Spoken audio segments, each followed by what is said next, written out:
Hello everyone, this is Rohit and welcome to our channel Sarkari Umang. Today we are going to discuss a very important chapter of Delhi Sultanate, that is Tughlaq dynasty या तुगलक वंश। दोस्तों previous lectures में हम लोगों ने दिल्ली सल्तनत का गुलाम वंश या स्लेव डायनेस्टी और खिलजी वंश को कवर कर लिया है। आज दोस्तों हम लोग के दिल्ली सल्तनत का तीसरे नंबर का हम लोग शुरू करने जा रहे हैं थर्ड नंबर का चैप्टर, जिसका नाम है तुगलक। दोस्तों इसके बारे में सबसे बड़ी बात हम लोग को जाननी है। सबसे पहले इस एम्पायर को देख के समझ में आ रहा है कि इन लोगों ने लंबे समय तक राज किया। कुछ प्लस पॉइंट्स रहे, कुछ ज्यादा ही माइनस पॉइंट्स रहे। क्या प्लस रहा, क्या इन्होंने अच्छा किया, क्या खराब किया, आइए एक बार हम लोग समझने की कोशिश करते हैं। सबसे पहले मैंने आपको प्रीवियस लेक्चर में बताया था कि तुगलक वंश की शुरुआत कैसे हुई। ठीक है, प्रीवियस वीडियो का लिंक आपको डिस्क्रिप्शन बॉक्स में मिल जाएगा।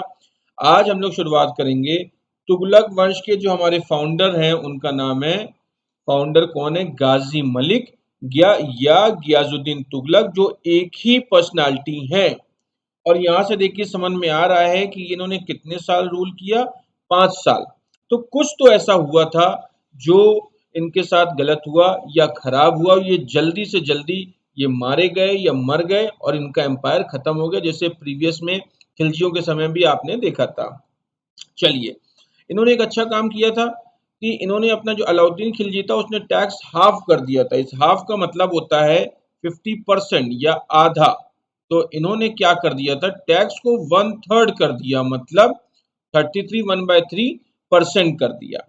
और ये पहले सुल्तान थे, याद रख लीजिएगा, जिन्होंने इंट्रोड्यूस कर दिया पूरी तरीके से कनाल इरिगेशन। देखिए कनाल पहले से था, वो अशोका के समय में था, मगर कनाल से ही अब सिंचाई होगी और पूरे हिंदुस्तान में एक बड़े पैमाने पे होगी और उसी से खेती होगी।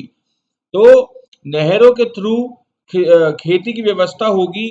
ये हमारे पहले सुल्तान थे गियाजुद्दीन तुगलक। देखिए एक छवि आपको दिखाते हैं, ये हमारे सुल्तान हैं और ये कौन है, ये देखिए इस इमेज से आपको समझ में आ रहा है कि ये देखिए नहर दूर दूर तक फैले हैं। ठीक है, और ये नहरों के माध्यम से देख सकते हैं आप, इधर से देखिए पानी आ रहा है और अच्छे से खेती हो रही। तो पानी की कोई कमी या अभाव नहीं रहेगा, क्योंकि कहीं जहाँ पे नदियां हैं वहां पे खेती होती है, जहाँ नदियां नहीं है तो वहां ऐसी छोटी छोटी नहरें और धाराएं बना के खेती को अच्छे से बढ़ाया गया। तो इन्होंने कुछ काम तो अच्छा किया, आप जैसा देख रहे हैं, कैनाल इरिगेशन लाया इन्होंने। और ये पहले तो याद रख लीजिएगा, कभी भी एक क्वेश्चन आता है कि साउथ में एक जगह है वरंगल, तो कभी भी किसी ने भी साउथ के अभियान पे तो कुछ लोग गए, जैसे अलाउद्दीन खिलजी गया, मलिक काफूर गया, मैंने आपको बताया था, पर किसी ने भी साउथ के किसी शहर को अपने टेरिटरी में, अपने बाउंड्री में मिलाया नहीं था। इसने, ये पहला व्यक्ति था जिसने एनेक्स कर दिया था वरंगल को भी। ठीक है, और एक संत निजामुद्दीन औलिया का एक किस्सा हम आपको सुनाते हैं, बहुत बड़ा किस्सा है कि गियाजुद्दीन तुगलक बहुत अच्छे आदमी थे और निजामुद्दीन औलिया जो सूफी संत थे, तो संत महात्मा तो अच्छे होते ही हैं, वो भी अच्छे आदमी थे। एक छोटी सी गलतफहमी वाला एक किस्सा था कि गियाजुद्दीन तुगलक जो है, ये इन्होंने कई बड़े बड़े अभियान किए, दौरे किए, कई राजाओं को, बड़े बड़े योद्धाओं को, शूरवीरों को हरा के इन्होंने बढ़िया से सोना रुपया पैसा खजाने सिक्के मोहरे सब इकट्ठा कर लिए। और एक बार बंगाल का एक अभियान पे इनको जाना था। अब इनको ये लगा, किनको, गयाजुद्दीन तुगलक को लगा कि यार अब इतना बड़ा खजाना लेके कहीं जा नहीं सकते हैं, खजानों को सुरक्षित हाथों में रख दिया जाए। और इन्होंने एक चालाकी दिखाई गयाजुद्दीन तुगलक जी ने कि एक काम करते हैं, निजामुद्दीन औलिया जी, निजामुद्दीन औलिया की दरगाह है दिल्ली के हजरत निजामुद्दीन रेलवे स्टेशन के बाहर, आपने देखा होगा। तो तुगलक जी ने एक चालाकी किया कि निजामुद्दीन औलिया इनके अच्छे संबंध थे और सूफी संत के संबंध सबसे ही अच्छे होते हैं। और इन्होंने सोचा कि अगर इस मजार में, हम इस मजार के अंदर अगर अपना खजाना छुपा दें और निजामुद्दीन औलिया के दरगाह में अंदर इतना खजाना होगा, किसी को पता भी नहीं चलेगा, किसी को शक भी नहीं होगा, और हम बंगाल अभियान पे आराम से चले जाएंगे और जब वापिस आएंगे तो ये खजाना हम ले लेंगे। इन्होंने ये चालाकी करके चले गए। कौन चले गए, तुगलक कहाँ चले गए, बंगाल अभियान पे ये चले गए। और निजामुद्दीन औलिया सूफी संत आदमी हो, किसी से दुश्मनी लेते नहीं, कुछ गरीबों को इन्होंने देख लिया कि कुछ गरीब वाकई बहुत गरीब हैं या परेशान हैं, इन्होंने क्या किया, इसका खजाना एक दो गरीबों में बांट दिया। अब एक बात बताइए, तो अगर ये गरीबों को भला करेंगे तो ये खबर तो छुपनी है नहीं। तो कई गरीबों को पता चल गया, तो कई गरीब इनके पास आ गए, इन्होंने कई गरीबों को खजाना बांट दिया। मतलब अब खजाना जो सुरक्षित रखा गया था वो धीरे धीरे निजामुद्दीन औलिया के हाथों बंटना शुरू हो गया। चलिए कोई बात नहीं। अब ये खबर दिल्ली की खबर है, दिल्ली में खजाना बट रहा है और बंगाल में ये खबर तुगलक तक पहुंच गई। भाई सुल्तान है तो अपने गुप्तचर तो छोड़ के जाएगा ही जाएगा। तो जब ये खबर पहुंची तो उन्होंने वहां से बंगाल से सूफी संत के पास एक संदेशा भिजवाया कि देखो बेटा, जितना खजाना बांटे हो सबको चाहे जैसे चाहे मांग के लाओ, चाहे छुड़ा के लाओ, चाहे जैसे लाओ, एक एक के पास जाओ, मेरा खजाना छुड़ा के वापस लाओ। मतलब हम जितना खजाना रख कर गए थे हमें उतना ही चाहिए। देख लीजिए, सब दोस्ती खत्म हो गई। पैसा बहुत खराब चीज है। और औलिया साहब ने भी, सूफी संत आदमी थे, इन्होंने इस बात को इतना सीरियस लिया नहीं। इनका जो गुप्तचर नहीं, सॉरी, वो जो उनके वो होते हैं खबरी संदेशवाहक, जो संदेशा लेकर आया था, उससे ये संदेशा इन्होंने भिजवाया था तुगलक साहब ने। और सूफी संत ने इसको हल्के में ले लिया। बोले अभी वो कहाँ बैठा है, बंगाल में, उससे कह दो अभी दिल्ली दूर है। बहुत ध्यान से समझना, देखिए लिखा है नीचे। इन्होंने संदेशा भिजवा दिया, निजामुद्दीन औलिया ने, इनके दूत से, कि अभी दिल्ली दूर है, अभी वो बंगाल बैठा है, जब आएगा तब हम बात करेंगे।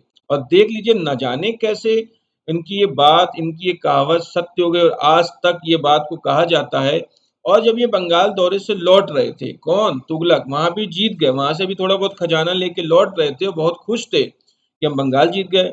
और बहुत दुखी थे कि मेरा यहाँ का खजाना औलिया साहब ने खत्म कर दिया और इनको मैं छोड़ूंगा नहीं, इनको मारूंगा। तो रास्ते में एक जगह इन्होंने हाथियों की परेड देख रहे थे। मतलब ये बंगाल दौरे में बढ़िया बढ़िया विशाल बड़े ऊंचे अच्छे हट्टे कट्टे हाथी लेकर आए और रास्ते में भाई कहीं आराम करेंगे, तो इन्होंने क्या किया, हाथियों की परेड देख रहे थे। अब हाथी की परेड देखने के लिए एक ऐसा बड़ा सा टावर या बड़ा ऐसे ऊंचा सा मंच बनेगा जहां पे राजा साहब बैठेंगे, और इधर कहीं हाथियों की परेड चल रही थी।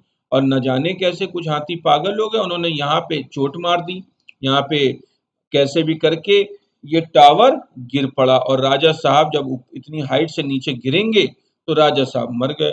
और इनकी ये जो कहावत थी दिल्ली दूर है, ये सत्य साबित हो गई। तो उस दिन से निजामुद्दीन औलिया साहब का पावर या दबदबा या जलवा और बढ़ गया। तो ये किस्सा है। तो आप गयासुद्दीन तुगलक कैसे मरे, ये जो कहावत है दिल्ली दूर है, मैंने पूरा किस्सा आपको बता दिया। तो भाई एक सुल्तान हटेगा तो फिर एक दूसरा सुल्तान आएगा। तो दूसरा सुल्तान की शुरुआत यहाँ पे होती है दोस्तों। उनका बेटा था मोहम्मद बिन तुगलक, जिसने 1325 से 1351, कितने में दोस्तों, 26 साल इन्होंने राज किया। क्या अच्छा किया, क्या खराब किया, आइए देखते हैं। सबसे पहली बात, अगर आपसे पूछा जाए दिल्ली सल्तनत में सबसे ज्यादा हाईली एजुकेटेड क्वालिफाइड पढ़ा लिखा व्यक्ति कौन था, तो आप क्या कहेंगे, मोहम्मद बिन तुगलक। मगर दोस्तों कई बार याद रख लीजिएगा, ज्यादा पढ़ना भी घातक होता है। मतलब ऐसा कहा गया, इसका मतलब नहीं कि आप लोग पढ़ना छोड़ दें। इन्होंने स्कीम तो बहुत बनाई। स्कीम जैसे आप लोग क्या करते हैं, कई बड़े बड़े प्लान बनाते हैं, बड़े बड़े प्रपोजल बनाते हैं, बड़ी बड़ी स्कीम बनाते हैं, सरकार भी स्कीम बनाती है। अब वो स्कीम सही हो रही, सही साबित हो रही कि नहीं हो रही, इसके लिए डिपेंड करता है कि ग्राउंड कैसा है। और इन्होंने भी क्या किया, कई स्कीम बनाई। स्कीम नंबर 1, आइए चर्चा करते हैं। इन्होंने क्या कहा कि अगर आप हिंदुस्तान का नक्शा देखें, एक बार आइए हिंदुस्तान के नक्शा हम आपको दिखाते हैं। इन्होंने कहा कि हमारी कैपिटल यहाँ दिल्ली में रहती है। दिल्ली में अगर हम रहते हैं तो देखिए इंडिया दो हिस्सों में बटा है। तो ये आपकी हो गया नॉर्थ इधर, और ये हो गया आपका पूरा साउथ। ये नॉर्थ की राजनीति पे जब उलझे रहते हैं नॉर्थ में, तो हम साउथ में कब जाएंगे, और असली पैसा तो भाई कहाँ है, साउथ के अभियानों पे, हाँ कि ना। तो इन्होंने दिमाग लगाया जो आज तक किसी ने नहीं लगाया था, कि एक जगह है यहाँ पे इंडिया के कहीं मिड में, जिसका नाम है देवगिरी। तो इन्होंने कहा हम अपने कैपिटल को अब चेंज करके देवगिरी ले जाएंगे। देवगिरी का मतलब, यहाँ पे ले जाने का मकसद था कि हम इंडिया के बिल्कुल बीचों बीच में रहेंगे। बीचों बीच का मतलब, अब हम साउथ अभियान भी अच्छे से करेंगे, हम नॉर्थ अभियान भी करेंगे, और यहाँ पे जो दुश्मन आएगा उनको भी रोक लेंगे। और साउथ में अच्छे अच्छे बड़े बड़े अभियान कर पाएंगे और कम समय में कर पाएंगे। ये इनका प्रस्ताव था। इसलिए इन्होंने कैपिटल को दिल्ली से देवगिरी चेंज कर दिया और इन्होंने देवगिरी का नाम इन्होंने रखा दौलताबाद, जो पहले देवगिरी था। चलिए, तो लोगों से कहा गया, लोगों से, सेना से, सिपाहियों से, हाथी घोड़े सब जाएंगे। कहाँ जाएंगे? देवगिरी या दौलताबाद। अगर किसी ने कहा हम जाएंगे तो चलना है, अगर किसी ने कहा हम नहीं जाएंगे तो कड़ी सजा का ऐलान हो गया। मतलब सीधी सच्ची बात कि सबको जाना था। तो राजा का फरमान है तो पूरी बड़ी सेना दिल्ली से देवगिरी चल गई। इसका ड्रॉबैक क्या हुआ? अब ड्रॉबैक ये हुआ कि इन्होंने ज्यादा पैसे के चक्कर में ये साउथ की राजनीति में उलझ गए, साउथ की राजनीति में उलझ गए और नॉर्थ से इनका ध्यान हट गया। अब नॉर्थ से इनका ध्यान हट गया, इससे बहुत बड़ा नुकसान क्या हुआ कि यहाँ से आपने हमेशा हिस्ट्री में पढ़ा है कि हमेशा फॉरेन इन्वेडर्स, क्योंकि इंडिया में आने का और कोई रास्ता है नहीं, तो यहाँ से फॉरेन इन्वेडर्स का आना ज्यादा हो गया। और ज्यादा नहीं हो गया वो इंडिया, देखिए दिल्ली में क्या था कि जैसे ही कोई आता था हम उसको यहीं बॉर्डर पे रोक देते थे। अब क्या है, वो अंदर तक घुस आ रहे हैं और अंदर तक घुस आ रहे हैं, तो तब उनको रोकना अब बहुत मुश्किल था। मगर फिलहाल इनको ये धीरे से समझ में आ गया कि हम साउथ तक तो पहुंच गए, मगर नॉर्थ जो हमारा था वो हमारे हाथों से छिन गया।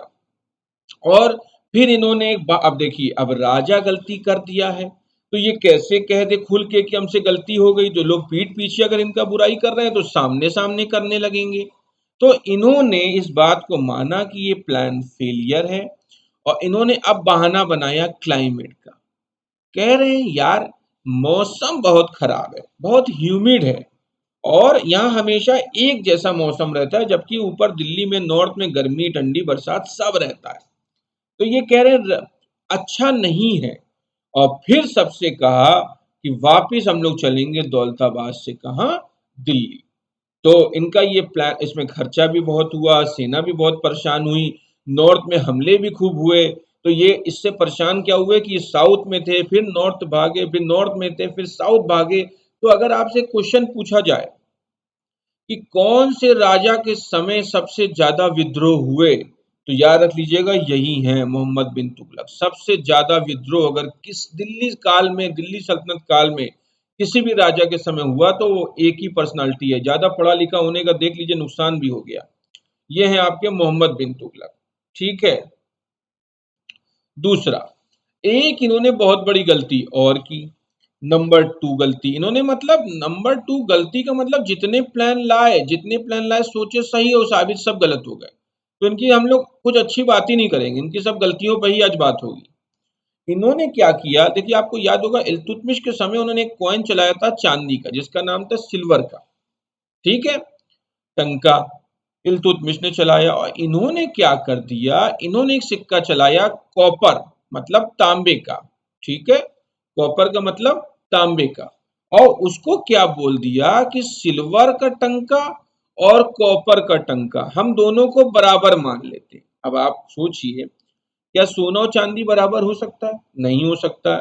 क्या चांदी और तांबा बराबर हो सकता है? नहीं हो सकता है। क्या तांबा और लोहा बराबर हो सकता है? नहीं हो सकता। पर इन्होंने कह दिया दोनों को बराबर मान लो। ऐसा नहीं है बेवकूफ थे, ये पढ़े लिखे थे। इन्होंने क्या सोचा कि बराबर इसलिए किया कि चांदी के सिक्के मार्केट में चल ही रहे, नए सिक्के हम चलाएंगे कॉपर के और दोनों को बराबर कर देंगे तो सरकारी खजाने पे बोझ कम बनेगा। हम अब सिक्के बनाएंगे कॉपर के और चांदी के आगे नहीं बनाएंगे, तो चांदी के सिक्के हम इकट्ठा कर लेंगे और सरकारी खजाने हमारे भरते जाएंगे, जो समय के साथ खजाना बड़ा होता जाएगा। ये इन्होंने सोच के ये स्कीम लाई कि दोनों को बराबर कर दो। अब लोगों ने क्या किया, लोगों ने जब चांदी और तांबा बराबर हो गए तो जब लोगों को किसी से पैसा लेना होता था तो कहते थे चांदी का दो, सिल्वर का। और जब किसी को देना होता था तो क्या बोलते थे, हमसे इसका ले लो, किसका ले लो, कॉपर का ले लो, क्योंकि दोनों ही क्या है, बराबर है। तो मार्केट में कंफ्यूजन शुरू हो गया। भाई पैसा जहां सब बराबर होता था, कोई भी लो, आज आपको भी कोई फटी नोट दे देता है या खराब से सिक्का दे देता है तो आप नहीं लेते हैं, वो कभी कभी का इंसिडेंस होता है। और जब डेली ये इंसिडेंस होने लगेगा तो इससे आम आदमी तो चलो खाली है, दिमाग चला लिया, मगर जो बिजनेसमैन है, जो व्यापारी, वो दिन भर ये लेन देन में परेशान रहेगा, चांदी का लाओ कि ले जाओ और तांबे का लाओ कि ले जाओ, तो इससे मार्केट में हलचल मच गई। और चलिए फिर भी लोगों ने मैनेज कर लिया, चलिए फिर भी मैनेज कर लिया कि किसी तरीके से लोगों ने कहा जब दोनों बराबर है सिल्वर का और कॉपर का, चलिए किसी तरह से मैनेज कर लिया, अभी ले लो बाद में ले लेंगे। मगर जो बाहर विदेशियों से जो व्यापार होगा हमारा, ये समुद्र के रास्ते जो व्यापार होगा, वो तो इतने पागल नहीं है कि वो मान लेंगे कि सिल्वर और कॉपर दोनों बराबर है। तो मतलब नेशनल मार्केट में, इंटरनेशनल मार्केट में हर तरफ इसकी इतनी फजीयत हुई। अब देखिए राजा गलती कैसे मान ले, तो इसने क्या किया कि हम एक ऐलान कर दिया कि कोई बात नहीं, आज से कॉपर के सिक्के खत्म। ध्यान से सुनिएगा, आज से मार्केट में कॉपर के सिक्के खत्म और पहले की तरह चांदी के ही चलेंगे। तो लोगों ने कहा जिसके पास कॉपर के हैं वो क्या होगा, तो उन्होंने कहा कोई टेंशन ना लो, हमारे सरकारी खजाने में जो भी कॉपर का सिक्का लाएगा वो उसी समय कॉपर का ले आइए और सिल्वर का ले जाइए, और जब सबके पास सिल्वर हो जाएगा तो मार्केट जैसे चल रहा था वैसे ही चलेगा। हुआ क्या, अब लोगों ने अपने घर में, याद रख लीजिएगा, पहले तो सिल्वर के छुपा लिए सभी ने, और कॉपर के सब मार्केट में आ गए, सब खजाने लेके इनके दरबार में पहुंच गए, और जो बर्तन थे वो भी गला के इनके पास पहुंचा दिया गया।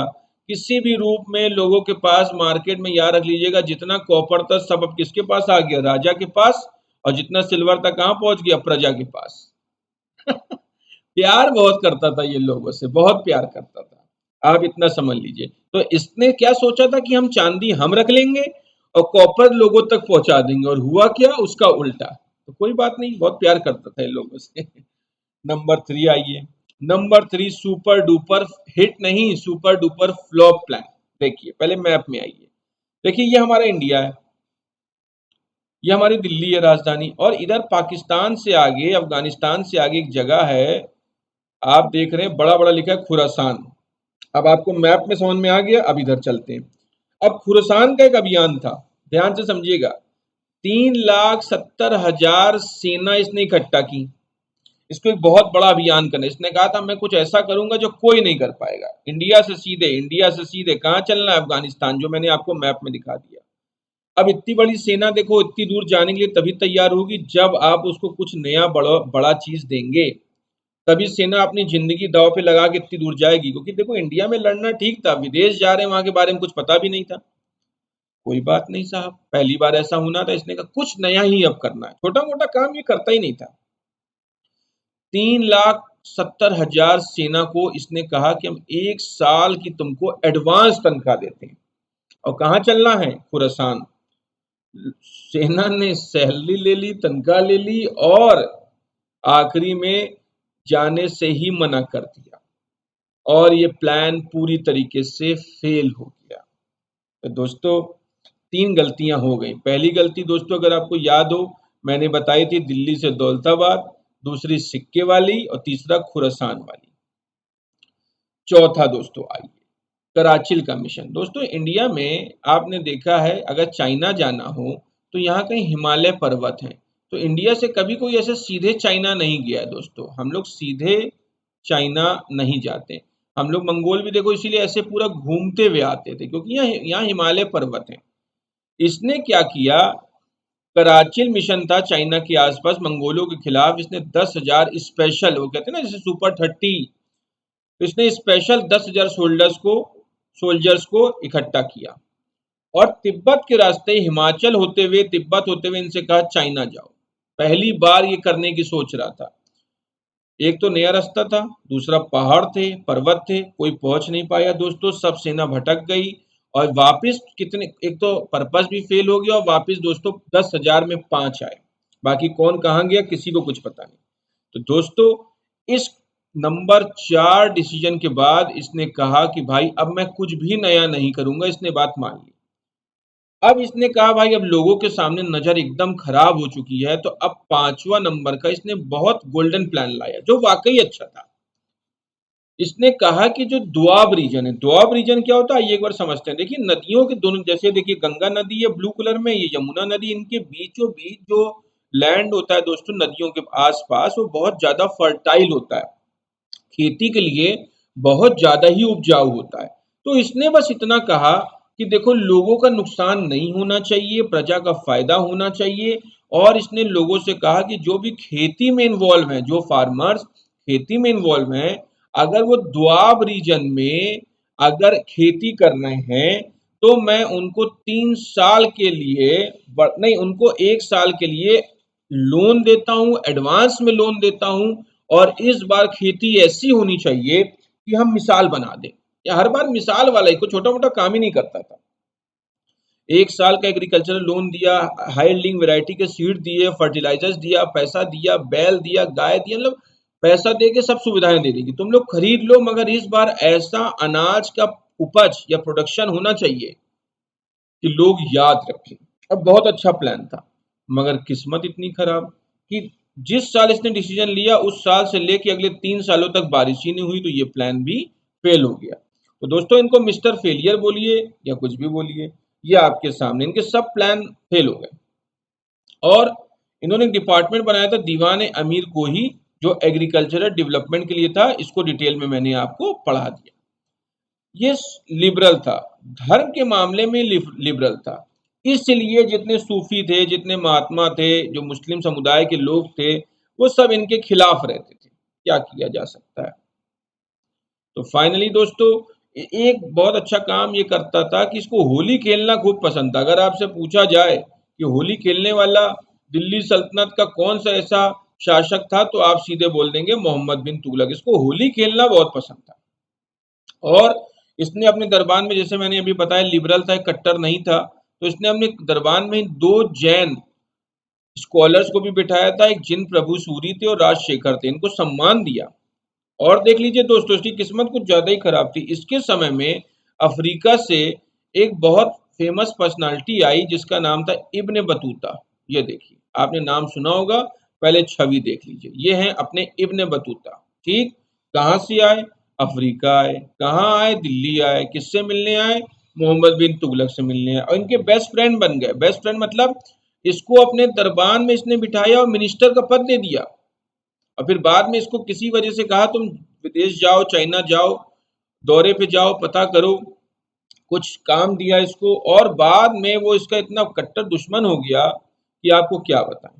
पहले एक समय में उसको, यकीन मानिए, दोस्ती एकदम कट्टरता में बदल गई। और उसने किताब लिखी, किताबुल रोहला, किताबुल रहला। तो अगर आपसे पूछा जाए केवल रहला भी बोला जाता है या किताबुल रहला भी बोला जाता है, रहला किताब किसने लिखी? इब्ने बतूता ने। और इस किताब में इसने मोहम्मद बिन तुगलक के बारे में सिर्फ निगेटिव और बुरा बोला। अगर पूछा जाए पॉजिटिव क्या बोला है, क्वेश्चन आता है कि रहला किताब में मोहम्मद बिन तुगलक के लिए अच्छी बात क्या कही गई। तो एक प्लस पॉइंट कहा गया था दोस्तों, वो ये था कि इसके समय में पोस्टल सिस्टम बहुत अच्छे थे। पोस्टल सिस्टम का मतलब है अगर कोई संदेशा यहाँ से यहाँ जाना है तो इसने हर 7 किलोमीटर में चौकियां बना के रखी थी। रोड के किनारे एक छोटी सी चौकी थी जहाँ हर समय लोग रहते थे, घोड़े पे रहते थे। जैसे हर 7 से 8 किलोमीटर पे, जैसे यहाँ से कोई संदेशा है, संदेशा यहाँ पहुंचा, फिर यहाँ पहुंचा, फिर यहाँ पहुंचा, फिर यहाँ पहुंचा। इसके समय में संदेशे जल्दी पहुंचते थे, मगर काम गड़बड़ होता था। तो दोस्तों यहाँ पे आपने समझ लिया। और मैंने अभी आपसे कहा भी था कि अगर आपसे पूछा जाए कि सबसे ज्यादा विद्रोह किसके समय में हुए, तो मोहम्मद बिन तुगलक के समय। कितने? तो 34। तो उसमें से साउथ से कितने हुए? तो 27। तो देख लीजिए, कैपिटल चेंज करने के लिए सबसे बड़ी इसको बोलते हैं मुश्किलों का सामना करना पड़ा। और ये मरा कैसे? अब ये मरा कैसे? जैसे ये यहाँ बैठा है, यहाँ विद्रोह हो गया तो यहाँ चला गया, यहाँ विद्रोह हो गया तो यहाँ चला गया, फिर यहाँ विद्रोह हो गया, फिर यहाँ आया, फिर यहाँ विद्रोह हो गया, फिर यहाँ आ गया, फिर यहाँ विद्रोह हो गया। तो ये पूरे समय घूमते ही रहे और घूमते ही रहे, विद्रोह को दबाते ही रहे, दबाते दबाते ये मर गए। और कॉइन्स, इनके समय में कॉइन चला था जिसको नाम बोला जाता है दिनार या अल सुल्तान जिल्ली अल्लाह, इसको भी बोला जाता है। और बदायूं ने एक बात लिखी इनके मरने के बाद, जो एक व्यंग्य था या एक मजाक था इनके लिए। इनको कमेंट किया जा रहा था कि सुल्तान को उसकी प्यारी प्रजा से और प्रजा को उसके प्यारे सुल्तान से छुटकारा मिला। ये लाइन किसके लिए कही गई है? मोहम्मद बिन तुगलक के लिए। किसने कही है? बदायूं ने कही है। तो ये इधर से उधर विद्रोह दबाते रहे और ये परेशान हो गए, विद्रोह ही झेलते रहे। अब जब ये मारा गया तो एक व्यक्ति था फिरोज तुगलक, जो इसका सगा भाई नहीं था, याद रख लीजिएगा। इसके मोहम्मद बिन तुगलक के चाचा का बेटा था, मतलब इसका कजन भाई हुआ। चचेरा भाई फिरोज तुगलक। अब फिरोज तुगलक ने पूरा ड्रामा किया, जैसे वो मारा गया तबीयत बहुत ज्यादा खराब हो गई, तो कह रहा अब अगला सुल्तान कौन बनेगा। देखिए लिखा है विद हाई वोल्टेज ड्रामा, बोला अगला सुल्तान कौन बनेगा, लोगों को मोटिवेट कर रहा है। लोग परेशान है कौन बनेगा, कह रहा है बताओ वो कौन है जो लोगों को खुश कर सकता है, वो कौन है जो जिम्मेदारी ले सकता है, वो कौन है जो इस समय लोगों का साथ दे सकता है, वो कौन है जो इस समय दुश्मनों को अंदर आने से रोक सकता है। मतलब इसका इशारा अपनी तरफ था, लोगों से कह रहा है वो बताओ वो कौन है, और इशारा इधर कर रहा है अपनी तरफ। तो इसने बड़े ही ड्रामा के साथ उलेमाओं को, लोगों को, छोटे मोटे राजाओं को अपने फेवर में किया, और उस दिन से इसने ये सल्तनत को आगे चलाया। देखिए कह रहे ना कि आगे वंश के बारे में कौन सोचेगा, और इसने दोस्तों सिर्फ एक काम किया, हमेशा इसने उलमाओं को पीपल मतलब मुस्लिम वर्ग के लोगों को, उलमाओं को मतलब इससे पहले आपने सीखा था कि ये जो मोहम्मद बिन तुगलक था ये कट्टर नहीं था, और ये बहुत कट्टर था। तो मुस्लिम समुदाय के लोगों को, उलमाओं को अपने फेवर में करके इसने कहा कि अब मैं देख रेख करूंगा, और सबसे बड़ी बात इसके पास कोई टैलेंट नहीं था, सिर्फ एक टैलेंट था कि हमेशा लोगों को खुश रखना, मनाना, और मुस्लिम धर्म के लोगों के फेवर में काम करना, हिंदू धर्म के अगेंस्ट हो जाना। और इसने कोई काम नहीं किया। पूछा जाए क्या काम किया, इसने लगभग 300 शहर बसा दिए। इसको शहर बसाने का बहुत काम था, बहुत मन था। फतेहाबाद शहर आपने सुना होगा, हिसार सुना होगा, जौनपुर सुना होगा, फिरोजाबाद सुना होगा, ये सब इसी ने बसाए हैं। एक क्वेश्चन आपको बता दूं, एक शहर है जौनपुर, आप एक क्वेश्चन आया था जौनपुर किसकी याद में बसाया गया, तो आप बोलेंगे जौना खान। क्या बोलेंगे, जौना खान। तो पूछा जाएगा जौना खान कौन था, तो मोहम्मद बिन तुगलक का ही ये प्यार से उसको जौना खान बोलता था। एक क्वेश्चन आता है कुतुब मीनार, कुतुब मीनार के बारे में एक बार हम लोग सीख लें। कुतुब मीनार बिल्डिंग, इमारत की शुरुआत किसने की थी, बताइए किसने की थी, कुतुबुद्दीन ऐबक ने। फिर वो मारा गया था, मर गया था रादर, फिर इल्तुतमिश ने उसको तैयार करवाया। इल्तुतमिश ने 4 फ्लोर बनवाए थे, 1 2 3 4। फिर हुआ क्या, जो टॉप का फ्लोर था, ये फोर्थ वाला जो फ्लोर था, इस पे बिजली गिर गई। किसके समय, फिरोज तुगलक के समय।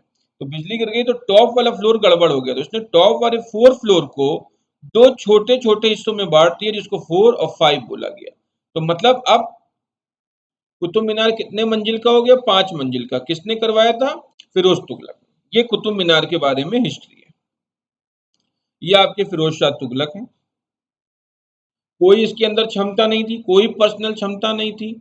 हाँ, इसने एक काम किया, जितने भी कर थे लोगों को खुश करने के लिए, इलमाओं को खुश करने के लिए, इसने जितने भी 23 कर थे सब हटा दिए। जो उस समय टैक्स चलते थे सब टैक्स खत्म। 4 इस्लामिक टैक्स जो आपको पहले दिन बताया था, मोहम्मद बिन कासिम आए थे, जजिया, जक़ात, खुम्स और खराज। ये 4 इस्लामिक टैक्स चलेंगे और बाकी सब खत्म। मतलब इस्लाम को बढ़ावा देना है और सबको खुश करना है। और एक काम और बता दें, मोहम्मद बिन कासिम ने जब पहली बार जजिया लाया था तो वो ब्राह्मणों पे लागू नहीं होता था, मगर इसने ब्राह्मणों पर भी ये टैक्स लगा दिया। मतलब हिंदू के एकदम खिलाफ था। पुरी के मंदिर, न जाने कहां कहां के कितने बड़े बड़े मंदिर इसने डिमोलिश करवा दिए, ध्वस्त करा दिए, ढा दिए पूरे।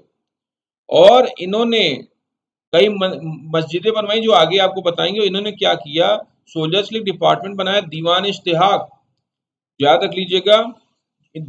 दीवान इश्तिहाक जो आपको बताए थे पिछली बार, अलाउद्दीन खिलजी ने सैलरी बेस आर्मी कर दी थी, इसने इसको बंद करवा दिया। इसने कहा ये ड्रॉबैक है, कमी है, और इन लोगों के सोल्जर्स के भलाई के लिए एक डिपार्टमेंट था दीवान इश्तिहाक, और एक डिपार्टमेंट बनाया दीवान बंदगान। किस लिए, गुलामों के लिए। और पूछा जाता है कि सबसे ज्यादा गुलाम किस शासक के अंडर में थे, तो फिरोज शाह तुगलक, याद रख लीजिएगा। 1,80,000 गुलाम हो गए। दीवान खैरात, इसने क्या किया, एक डिपार्टमेंट बनाया दीवान खैरात की, जो गरीब मुस्लिम हैं, बूढ़े मुस्लिम हैं, कुछ बच्चे हैं जिनके माँ बाप नहीं है, जो विधवा है, उनका कल्याण, उनकी भलाई कैसे होगी, तो दीवान खैरात से होगी, मगर मुस्लिम लोगों की, ताकि कुछ लोग धर्म परिवर्तन भी करवा लें। और हज स्टेट की एक्सपेंस है, मतलब लोगों को हज पे भेजना, मगर राज्य सरकार के खर्चे पे। ये काम किसने किया था, फिरोज ने, तुगलक ने। और इसने 40 मस्जिदें भी, मंदिर तुड़वा रहा था, मस्जिद बनवा रहा था। एक बात और बता दी, लोगों को नहीं पता होता, इनका जो मेन आर्किटेक्ट था उसका नाम था मलिक गाजी शाहना। याद रख लीजिएगा। आर्किटेक्ट मतलब जो इसके लिए ऐसे प्रपोजल आता था कि कहाँ बढ़िया इमारत बिल्डिंग हम लोग बनाएंगे। और एक डिपार्टमेंट था दीवान ए वजीरत, जो क्या करता था, कोई भी बिल्डिंग बनाने से पहले एस्टिमेट लगाता था कि कितना खर्चा आएगा और क्या उतना पैसा हम देने लायक स्थिति में है अभी कि नहीं है। और आपसे पूछा जाए पहली बार इरिगेशन टैक्स किसने लगाया, उसका नाम था हब ए शर्फ। तो पहली बार इरिगेशन टैक्स फिरोज तुगलक ने लगाया और इसने 5 बहुत बड़े कैनाल बना लिए थे, बहुत बड़े लेवल पे। और ड्रॉबैक क्या था दोस्तों, इसके समय में रिश्वत बहुत चलने लगी, बहुत ज्यादा रिश्वत चलने लगी। और इसने एक सबसे खराब सिस्टम, रिश्वत किस मायने में चलने लगी पहले समझते हैं। आर्मी में चलने लगी। जैसे मान लीजिए हर साल आर्मी का चेक होता था। कैसे चेक होता था कि ये घोड़ा है ये अब उतना ही फिट है। ऐसा तो नहीं कि आर्मी में जो घोड़ा फिट नहीं है, या आर्मी में जो सेनापति है ऐसा तो नहीं वो फिट नहीं है। ऐसा तो नहीं जो हमारे सैनिक है वो बूढ़े हो गए हैं या कोई बीमारी से ग्रस्त हैं। तो जब चेकिंग होती थी तो ऐसे लोगों को बाहर कर दिया जाता था। मगर इसके समय में ऐसा हो गया कि तुम रिश्वत दे दो, पैसा दे दो और तुमको हर टेस्ट में हम पास कर देंगे। और हेरिडिटरी सिस्टम आ गया कि जो सैनिक है उसका बेटा ही सैनिक रहेगा, सिपाही का बेटा सिपाही रहेगा, और जो हमारे जो भी जिस पोस्ट में है, जो भी जिस विभाग में है, उनका बेटा ही उसको संभालेगा। बता दीजिए। आखिरी में खुश करते करते बूढ़ा होते होते ये भी मर गया। तो दोस्तों अब इसके बाद आपसे अगर पूछा जाए तुगलक वंश के और आगे के राजा, तो देखिए मैंने इसको हाईलाइट कर दिया क्योंकि आपसे पूछा जाता है चौथे नंबर का कौन था। भले ये सब भले ही कोई बहुत बड़ा काम नहीं करते हैं, मगर आपको सीरियल वाइज डेट वाइज पता होना चाहिए। अगर आपसे कोई पूछ ले कि 1389 से 1390 में कौन सा शासक था, तो आप कोई बड़ा काम नहीं किया, आपने इसके बारे में पढ़ा ही नहीं। तो क्रम में आपको सब कुछ पता होना चाहिए। तो दोस्तों एक बार छोटा सा एक रिवीजन अगर हम लोग करें तो फिरोज है। फिरोज से पहले हम लोग ने किसके बारे में पढ़ा, मोहम्मद बिन तुगलक। और मोहम्मद बिन तुगलक के पहले हम लोग ने किसके बारे में दोस्तों पढ़ा था, शुरुआत फाउंडर कौन थे, गियासुद्दीन तुगलक। तो 3 तो इनके मेन हो गए, मेजर हो गए, जो मैंने आपको बता दिया।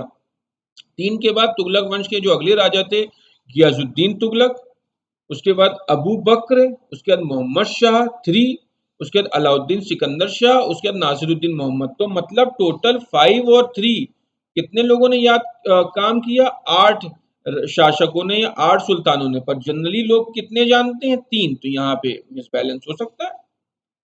और आपको और बता दें जो आखिरी राजा था, देखिए उसने थोड़ा बहुत काम किया, बाकी सब तो देखिए 1 साल 6 महीने में निपट गए, देख सकते हैं आप। आखिरी वाला राजा थोड़े लंबे समय तक चला, मगर इसका ये मतलब नहीं कि इसने कुछ अच्छा काम किया, ये सिर्फ काम चलाऊ था। देखिए जो आखिरी राजा था तुगलक वंश का, उसका नाम था नासिरुद्दीन महमूद। ठीक, इसने क्या किया, इसके बारे में कहा जाता है कि इसका एम्पायर इतना बड़ा था कि दिल्ली से पालम तक फैल गया। इसका क्या मतलब, दिल्ली से पालम को मतलब लोग इसके बारे में हंसी मजाक उड़ाने लगे। ऐसे समझिए पालम दिल्ली में एक एयरपोर्ट है। तो जैसे आप किसी शहर में बैठे हैं और उस शहर के एयरपोर्ट तक ही आपका एम्पायर है, तो ये तो आपके लिए मजाक हो रही है।